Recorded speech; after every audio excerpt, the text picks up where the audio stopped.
guys, Asher coming at you today in Raid Shadow Legends with another champion guide for you guys. We're going to do not our first, not our second, not our third, but our fourth uncommon champion so far, about a month or so into the channel. If you're liking the content, I invite you to subscribe. If not, well, thanks for watching just the same, guys. It's my man Saurus. I'm going to teach you guys how to build Saurus into a 7-second campaign farmer, one of the best out there in the game, and you're getting that from an uncommon champion. But before we go into his kit and the requests and everything else, I do want to say that Saurus is more than just a campaign farmer, and that's great to have that utility out of an uncommon champion, to be versatile in two different places in the game, and that is Faction Wars. You can build him in a stun set and get great utility because he has 2 AoEs on his kit, only 2 abilities, and they're both AoEs.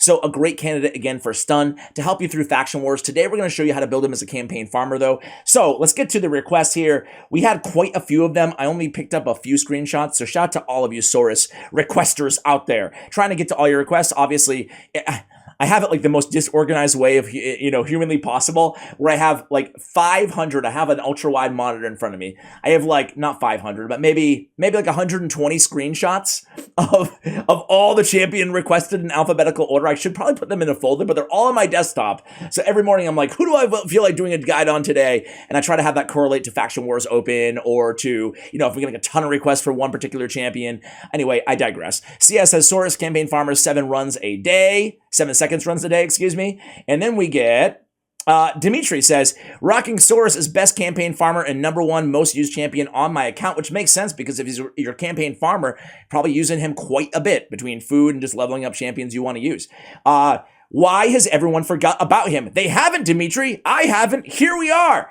How about a Saurus guide? Spread the love. Let's spread the love today, guys. So, who is this Saurus character? He's the best thing about this guy, honestly, is not just that he is the second best campaign farmer out there.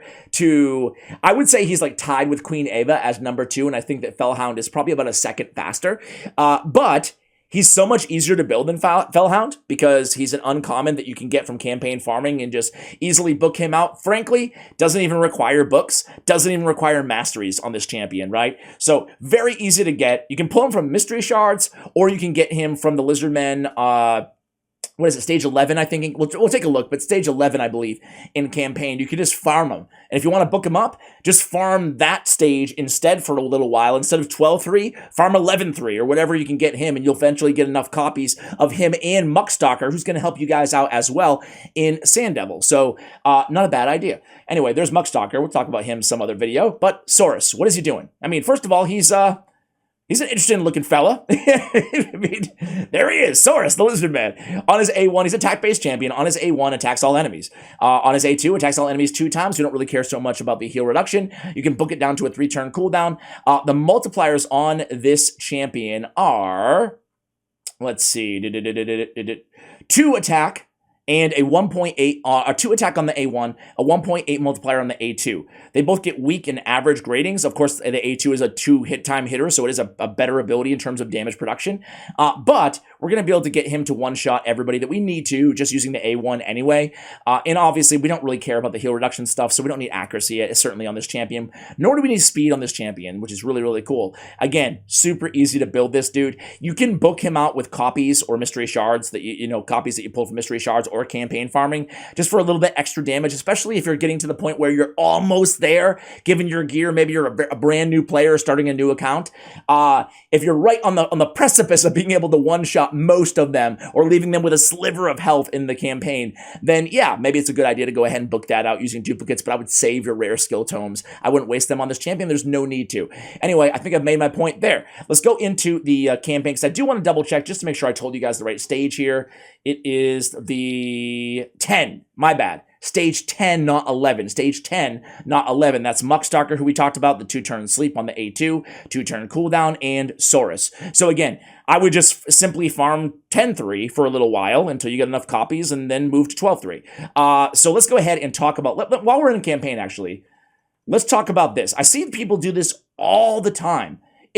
I think it's semi-common knowledge, but new players, it takes a moment to kind of get to grasp this, right? If you click battle on 12.3, which is the best place to farm in terms of silver and experience, a nice combination of both for your energy spent on brutal difficulty, we come in here, if we click on these champions, and this applies to anywhere in the game, if we look at their total stats right here, this is their total stats. They don't have artifacts on, So all we need, Lord Shazar is the fastest that we're going to be facing out of all of these champions. 97 speed, 101 on Lord Shazar. So fairly slow, considering that is their speed. So all we need to do with whoever our campaign farmer is, and again, anywhere else in the game that we want to make sure that we go first, or we want to go twice before they go first, whatever, we just need to make sure that we're beating this speed. So we always really want to have our campaign farmer in attack percentage boots if they're attack-based champion like Saurus, because it's very easy to get that speed up. So let me show you how I have them built, guys. And then we'll do a little campaign farming, As I mentioned, you can build them in a shield set as well. A stun set. Man, my brain is somewhere else today. I apologize. You can build them a stun set for Faction Wars. However, he's best when used in a Savage set, right? To ignore defense. Ignoring defense with Savage, ignoring 25% of enemy defense against any champions that you're facing in this game, even if they're enemy like computer AI champions, right? Not bosses, essentially. It's going to be the best way to go, right? Ignoring defense does really well against them. And that's the same thing goes with masteries. Now, masteries on this champion, again, they're not necessary. I would save your energy because you really don't need them. You don't. If you want to use this champion as a control champion in different areas or something like that, sure, go ahead and pick him up. Is it going to hurt to get masteries? Absolutely not. If you're a completionist and you just want to get masteries on all your champions, go for it. I would go defense and offense. I would come down. The most important masteries here are going to be Heart of Glory, increase damage by 5% when attacking with full HP, right? Because he's always going to be full HP. He's not going to get hit. Ruthless Ambush, increase damage inflicted by 8% on the first hit on each enemy, okay? We want Bring It Down, increase damage inflicted by 6% when attacking targets with higher max HP, okay? And then we want to come all the way down to Helm Smasher. And then while you're coming down to Helm Smasher as the tier 6 option for this champion, you'd obviously pick up Wrath of Slain, increase damage inflicted by 5% for each dead ally. You'll have dead, food with you oftentimes. So you can pick up Wrath of Slain for extra damage. And then also Kill Streak, increase damage inflicted by 6% in the arena, 3% all other locations for each enemy killed by this champion. Stacks across each round of the battle. So that's the way to go. Let me see, just because I don't have him here, let me see what Hades recommends as well on his. Oh, wow, it's quite a bit different. There's no right or wrong when it comes to picking masteries, as we always say here on the channel.